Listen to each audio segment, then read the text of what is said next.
remaking the Harley Dyna, street tracker style. When the Spanish workshop Radical Ducati closed in 2014, we feared it would be the last of Pipo Rosso's incredible work. His 13-year partnership with Reyes Ramon produced some of the best ever custom Ducatis.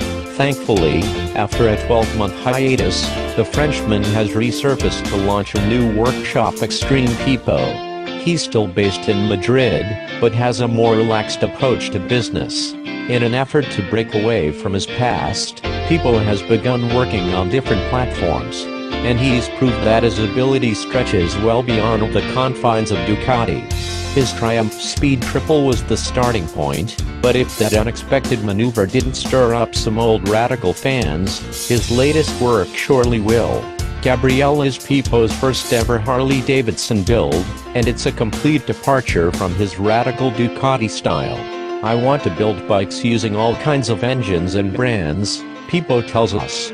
"I want to show that I am not simply Mr. Radical Ducati. I am also able to extremize any bicky and what could be farther removed from my earlier work than a Harley-Davidson." Gabrielle suggests to venture into a new platform though. On this 2000s model Dyna Super Glide, Pipo has also added a dash of street tracker style. The build began when a customer dropped his Dyna off at the XTR workshop. His only request was that the bike should be able to carry a passenger, and it should have a wide set of handlebars. Pipo set to work.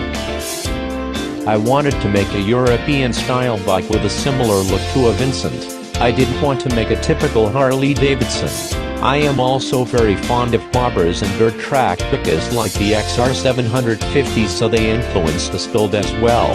No XTR Pipo build would be complete without performance tweaks, and Gabrielle is no exception."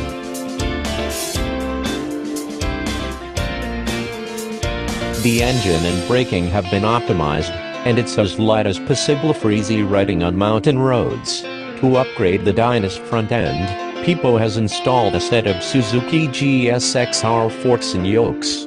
The front brakes are a heavy mix Hayabusa 6-piston calipers, custom-made 320mm rotors, high-performance Fren turbo brake lines, and a GSXR lever assembly.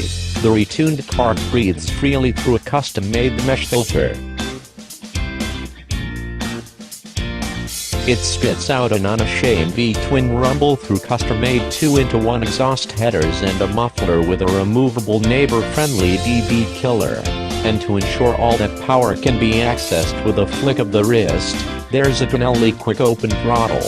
The request for 2-up-riding meant modifying the rear subframe to support a modified seat lifted from a MASH 500, a small volume retro-style bike sold in France. With the rear fender gone, Pipo fabricated a custom number plate mount to protect the rider from road grime. To drop some weight, the hefty stock battery has been replaced by a lithium version. It's mounted in a custom box behind the race-style number plates. Up front is another flat-track style racing number, supporting a custom-made headlight with a yellow lens. Classic motocross-style bars are paired with Herley natural rubber grips. Pipo's kept them tidy by mounting the speedo and oil pressure gauge to the frame, beside the rider's left thigh. He's also replaced the bulky Harley switch blocks with compact Motogajit units.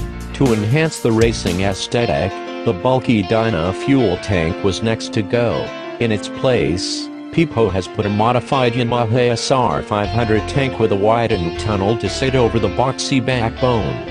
The lustrous paint is by Arden Ruda, one of Spain's top custom bike painters.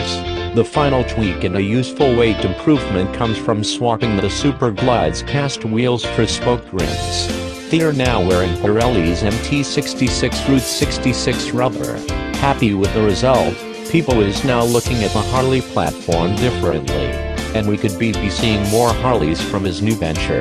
This Dyna Custom may not have the same aggressive racetrack appeal of the Radical Ducati bikes, but we think Pipo may be onto something.